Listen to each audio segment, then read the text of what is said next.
Hello everyone, welcome back to my channel. আশা করছি তোমরা ভালো আছো, আমিও খুব ভালো আছি। আর আমার ফেসটা দেখে তোমরা ভালো মতোই বুঝছো আমার ফেসে আমি কিছু লাগিয়েছি। তো আজকে সকালবেলা আমাদের গাছের ড্রাগন ফল পাড়া হয়েছিল 2 দিন আগে, সেটাকে কাটা হয়েছিল আজকে। তো আমি দেখলাম যে আমরা অনেকবারই ওই বিট দিয়ে ফেস প্যাক আমি বানিয়েছি, তবে ড্রাগনের কালারটা আমাদের এতটাই সুন্দর, ফটো দিচ্ছি দেখবে। তো মানে বিটের থেকেও পুরো বেশি কালারটা আসছে। তো আমি ভাবলাম তাহলে বিটটা কেন ব্যবহার করা যায় না। আর দেখো ড্রাগনটা কেন ব্যবহার করা যায় না, এটাও তো ন্যাচারাল। তো আমি মেখেছি, আমার ফেসটা দেখো কি সুন্দর একটা গ্লো করছে। ধুইনি যদিও এখনো, প্রায় আধা ঘন্টা হয়ে গেছে মেখেছি। আর ফেসটা দেখো, আমি একটু এই দিকটাতে করে দেখাই, দেখো একটা ন্যাচারাল কালার। তো এত সুন্দরভাবে ফেসটাকে মনে হচ্ছে যেন আমি ব্লাশ করেছি পুরো ফেসে। তো একটু আলাদা রকম লাগছে। তোমরা যারা যারা ড্রাগন খাও, যখন খাবে তখন সামান্য একটুখানি রেখে দেবে, এইটুকু আমি নিয়েছিলাম, সেটাকে পুরো ফেসের মধ্যে মেখেছিলাম। তো আজকের ভিডিওটা একটুখানি হলেই অ্যাক্সিডেন্ট হয়ে যেত, আমার সিলটা পুরোপুরি পায়ে পড়তো। আমি পাটা এইভাবে টেনে নিয়েছি আর সিলটা এখানে পড়েছে। তো যাই হোক, আজকের ব্লগটা একেবারেই ছোট। আমি একটা জিনিস দেখাবো বলেই তোমাদের সাথে শেয়ার করব বলেই আমি ঝটপট করে ফোনটা আনলাম। তো সেটা হচ্ছে যে বাড়িতে আমি ঘি বানাচ্ছি। আর এই দেখো, এগুলো দুধের স্বর। তো আমি এইটা 2 বার দুধ নিয়েছিলাম, 500 করে দুধ নিয়েছিলাম 2 বার। আর সেটাই রাখা ছিল, তার শরটাকে তুলে। সব সময় যে শর তুলেছি তা নয়, 500 করে দুধ নিলাম আর 2 দিন চলে যায়। আমি 4 বার শর তুলে রেখেছি, আর 4 বারের শর দেখো কতটা হয়েছে। সেটা দিয়েই এখন আমি বানাবো ঘি। ফার্স্ট টাইম বানাচ্ছি, আর জানি না কতটা কি নাড়াতে হয়, কি করতে হয়, কিছুই জানি না। এরকম দিয়ে দিয়েছি কড়ার মধ্যে, কড়াটা গরম করে পুরোটাই দিয়ে দিয়েছি। একটা পুরো চাকতি দেখো, এর আগে আমার হাজব্যান্ড বানিয়েছিল, তো সেটাও তোমাদের সাথে শেয়ার করেছিলাম। সেবারে খুবই সামান্য ছিল, এর 4 ভাগের 1 ভাগ ছিল। ঘিটা ছিটকে ছিটকে মুখে চলে আসছে।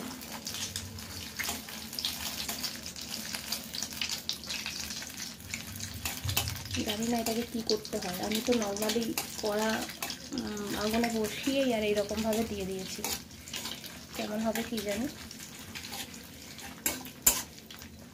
তোমরা যারা ঘি করো আমাকে অবশ্যই একটু জানিও তো কিভাবে করে, আমি তো ট্রাই করছি ফার্স্ট টাইম। আর ন্যাচারাল ঘি বলে খুব সুন্দর হয় নাকি খেতে, জানি না, আমি তো ঘি খাই না, তাই আমার কোনো আইডিয়া নেই। হাজব্যান্ডকে বলেছিলাম যে ঘিটা তুমি বানাও, আমি কখনো বানাইনি। তো ও দেখছি গায়ে করছে না, আর ফ্রিজে থাকতে থাকতে যদি খারাপ হয়ে যায়, তাই জন্য আমি ভাবলাম আজকে করেই ফেলি। কিছুই কাজ নয়, ওই দেখেছি যে এই রকম করার মধ্যে নিয়ে সবসময় নাড়তেই থাকে, ধিমি আছে। তো দেখি আমি করতে পারি কি না। বেশ কয়েক মিনিট নাড়ালাম, কিন্তু এই উপরে যে একটা পালক মতো কেমন একটা হয়েছিল, সেটা দেখছি পুড়ে যাচ্ছে। তো বন্ধ করে দিই। এটাকেই বোধহয় ছেঁকে তোলে, তাই না? জানি না, আমি ঠিক চেষ্টা করলাম, দেখি যারা খাবে তারাই বলতে পারবে যে ঠিকঠাকভাবে বানাতে পেরেছি কিনা। বেশি পোড়ালে আবার গন্ধ হয়ে যাবে বলো, সেই কারণে আমি ভাবলাম না, যখন একেবারে পারি না, কখনো করিনি, সেই কারণে বেশি রিস্ক নেব না। যদি পুড়ে যায়, এতটা সর তুলে রেখেছিলাম, সেটা নষ্ট হয়ে যাবে। এইটা নিশ্চয়ই খায়, কারণ অনেকবার আমি ওই পুরীতে গিয়ে আমি দেখেছি যে সর ভাজা খায় ওখানে। এইটা হয়ে গেছে ঘি, ন্যাচারাল ঘি, এই দেখো।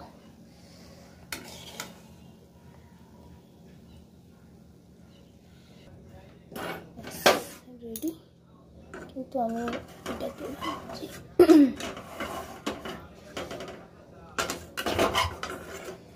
বাটিটার মধ্যে নিয়ে নিয়েছি একটা ছাঁকনি। এইটা কিন্তু চা ছাঁকার যে নর্মাল ছাঁকনি হয়, যেগুলো প্লাস্টিকের হয়, সেইগুলো কিন্তু নেবে না, তাহলে কিন্তু পুড়ে যাবে, কারণ ঘিটা তো গরম।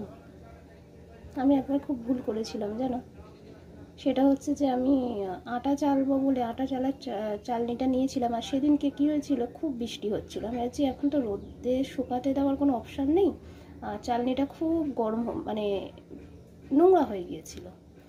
তো কি আর করা যাবে, আমি কি করেছি, চালনিটাকে ধুয়েছি, ধুয়ে আর কি করেছিলাম, গ্যাসটাকে একেবারে আস্তে করে এইরকম করে অনেকটা উপরে করে ধরেছিলাম। আর আমি ভাবছি যে ওই গ্যাসের যে গরমটায় সেটাতে চালনিটা তাড়াতাড়ি করে শুকিয়ে যাবে আর আমি আটাটাকে চেলে নেবো। সেই সময় কি হতো, আমার হাজব্যান্ড রুটি নিয়ে যেত টিফিনে, আর রুটিটা সকালে করে দিতেই হতো। আর আমার অভ্যাসকে আমি আটা না চেলে রুটি করব না, যতই তাড়াহুড়ো থাক। আমি তাড়াহুড়োতে চালনিটাকে ধরেছি ওপরটাতে, আর আগুনটা গিয়ে মানে ওর যে তাপটা ওটা তো প্লাস্টিকের থাকে, আমি দেখাচ্ছি চালনিটাকে কী হয়েছে, পুড়ে গেছে। চালনিটাকে দাঁড়ানো আমাদের সাথে শেয়ার করলাম, চালনিটাকে শেয়ার করেছি আমি কী হয়েছিল। এই দেখো, দেখা যাচ্ছে এই যে ফুটোটা, এইরকম করে উপর করে ধরেছি যাতে গ্যাসের আঁচটা এসে গরম করে মানে জলটাকে ঝরিয়ে দেয়। জলটা তো আর উবে যায়নি, আমার চালনিটাই ফুটো হয়ে গেছে। তো এরকম ভুলগুলো করো না, গরম জিনিস একেবারে প্লাস্টিকে জ্বালবে না, আমার মতো বোকামি করবে না তাড়াহুড়ো হলেও। যাই হোক, চলো, আমার ঘিটা এখানে রেডি হয়ে গেছে। আর দেখো, কিন্তু আমি পোড়াইনি। এই দেখো, এই দিকটা দেখতে পাচ্ছি, এখানটা তো গুঁড়োগুলো পড়েছে, এখানটা ছেঁকে যেহেতু ফেলেছি পুরোটা। আর এই যে জায়গাগুলো দেখো কি সুন্দর, পুরো নর্মাল ঘি যেমন জল তেলটা বেরোয় ওই রকম বেরিয়েছে।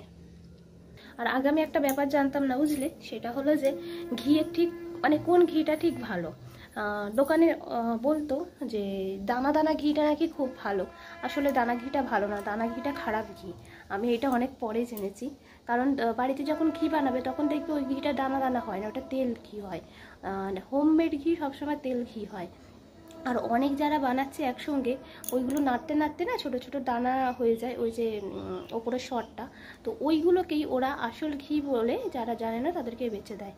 তো এইটা আমি অনেক পরে জেনেছি। আমি তো ঘি এমনিতে খাই না, কিন্তু আমার হাজব্যান্ড নিয়ে আসতো বাড়িতে খিচুড়িতে দেওয়ার জন্য, তরকারিতে দেওয়ার জন্য আনতো, ও কখনো পরোটা খেত ঘি দিয়ে। তো সেই ক্ষেত্রেই আমি জানতে পেরেছি যে হোমমেড ঘি মানে আসলেই তেল ঘিটা হয়, আর দানা ঘিটা হয় ওটা জাস্ট আমাদেরকে বোকা বানিয়ে দেয়, যে দানাগুলো তৈরি হয় ওইগুলো খাওয়ার জন্য নয়, ওরা ওইগুলোকে ছোটো ছোটো দানাগুলোকে দিয়ে দেয়। তো যাই হোক, ছোট ভিডিও বলতে গিয়ে বেশ খানিকটা বড় হয়ে গেল।